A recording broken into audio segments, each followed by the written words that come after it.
Hello, Barry. You're on the show. Welcome. Oh, hi. Thanks for taking my call. Sure thing. Now, we're not recording in this... Well, we might be recording. We're recording, but we're not broadcasting. Yeah, this is not broadcasting. So if you're... It's okay. I don't care whether you're recording or not. I just wanted to ask a question. Sure. I'm trying to understand about the Christians' idea of what laws they're supposed to follow if they believe the Bible. I'm an atheist, so I'm not trying to argue. I'm just trying to understand.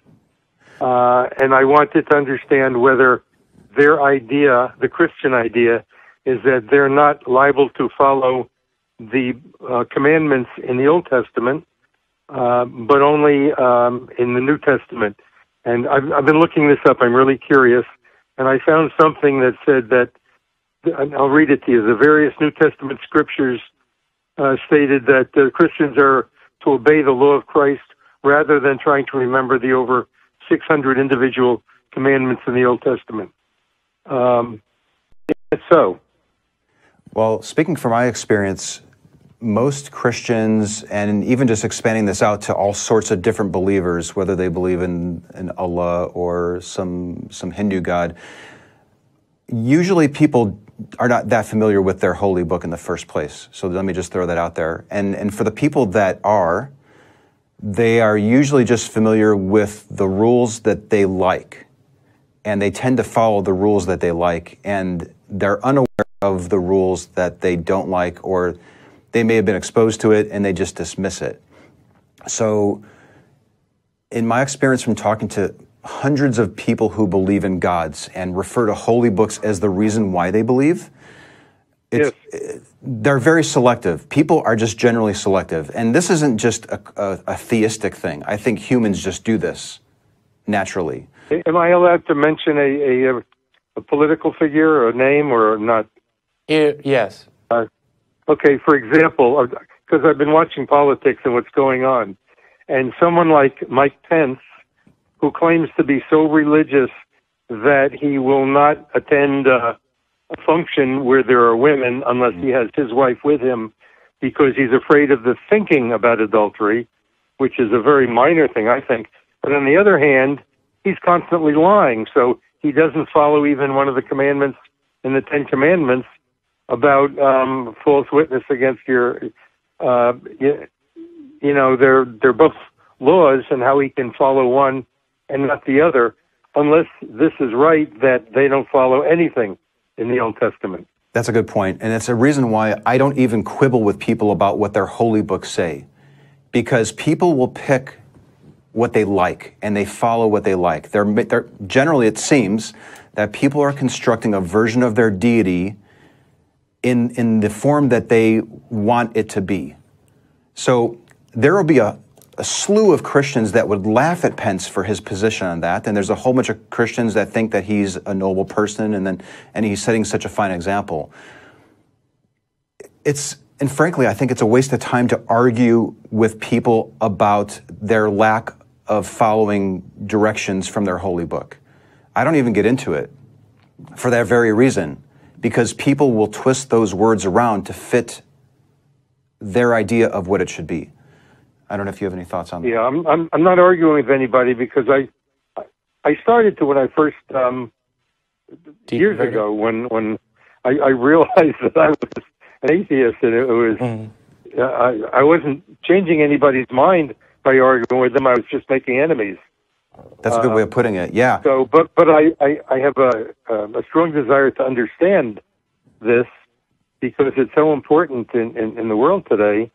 That what for example, if they don't believe in if the Christians think that the Ten Commandments are not applicable to them, why are they fighting to have the Ten Commandments displayed in courthouses and in city halls? Yeah.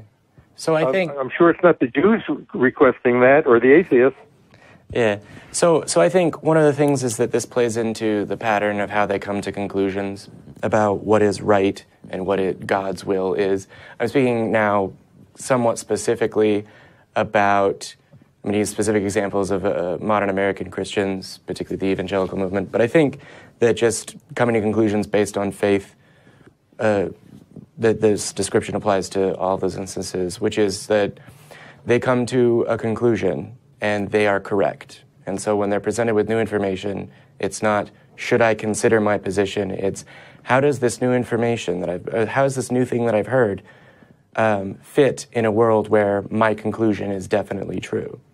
And one of the easiest ways is, no, it's not, no, it's false, you just need the Holy Spirit. This person is presenting something that doesn't match with what I think, therefore they don't understand it, and I am correct. So they don't go to the Bible to find truth.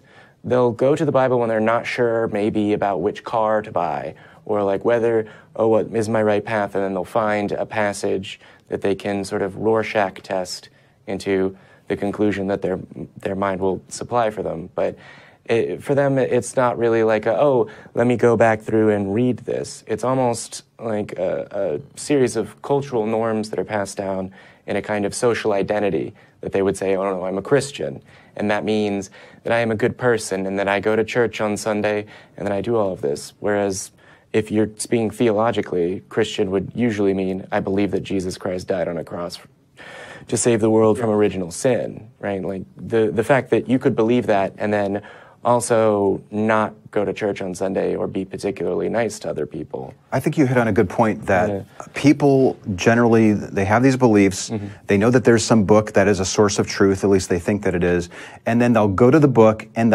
they happen to find a verse that backs up exactly what they were thinking would be the right answer. So, I think I mentioned it before, I think it's a waste of time to argue with a person about their inconsistencies or their cherry picking. Ask them how they determine that this book is a source of truth, and focus on that. That would be my advice. Yeah, I agree for the most part. I feel like you can get to that part of the discussion. Obviously, you have more hours of experience talking to people on the street about this than I do. But I feel like there's a way to get to well, you're not reading the whole book necessarily. You've found these right parts of this book. And so I'm wondering how often you do this. And so getting them to think about the way that they come to conclusions, I feel like is definitely the better way. Yeah, just get people to start talking about their belief and how they determine that it's true. And what is so compelling about this book?